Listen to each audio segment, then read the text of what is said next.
السلام علیکم ناظرین، آپ دیکھ رہے ہیں اے پی ای نیوز۔ سب سے پہلے آج کی تازہ ترین ہیڈ لائنز۔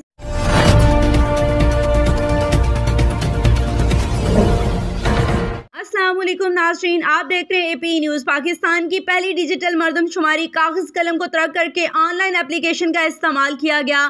مانن والا میں بھی مردم شماری کا سلسلہ جاری ہے۔ 100 سے زائد اساتذہ کرام مانن والا میں مردم شماری کی ڈیوٹی کر رہے ہیں۔ مزید دیکھتے ہیں ہمارے نمائندے محمد عدنان دانی کی اس رپورٹ میں۔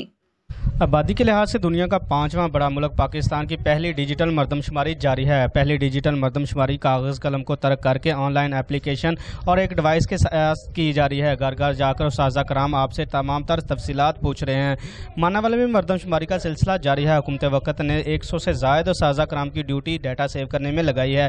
اساتذہ کرام گھر گھر جا کر ڈیٹا سیو کر رہے ہیں۔ اساتذہ کرام قوم کا قیمتی اثاثہ ہیں۔ حکومت وقت کی جانب سے اساتذہ کرام کو سیکیورٹی دینا ان کی ذمہ داری ہے، تو دوسری طرف مانن والے میں اساتذہ کرام زیادہ تر سیکیورٹی بغیر ہی ڈیوٹی سر انجام دینے، جو کہ حکومت وقت کے لیے سوالیہ نشانہ ہے۔ مانن والا کی سطح پہ تقریباً 100 کے قریب اساتذہ کرام اپنے اس قومی فریضے کو سر انجام دینے کے لیے فیلڈ کے اندر موجود ہیں، اور ان کو سپروائز کرنے کے لیے 12 سپروائزرز اس وقت فیلڈ کے اندر موجود ہیں۔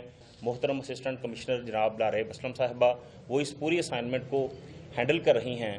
میری عوام الناس سے یہ بھرپور اپیل ہے، بھرپور گزارش ہے کہ وہ جب اساتذہ کرام آپ کے گھر میں تشریف لائیں تو ان کے ساتھ مکمل تعاون کریں۔ حکومت وقت اور سیکیورٹی اداروں کو چاہیے کہ اساتذہ کرام کو بہترین سیکیورٹی فراہم کریں تاکہ وہ اپنی ڈیوٹی احسن طریقے سے سر انجام دے سکیں۔ کیمرہ مین کے ہمراہ محمد عدنان دانی، مانن والا۔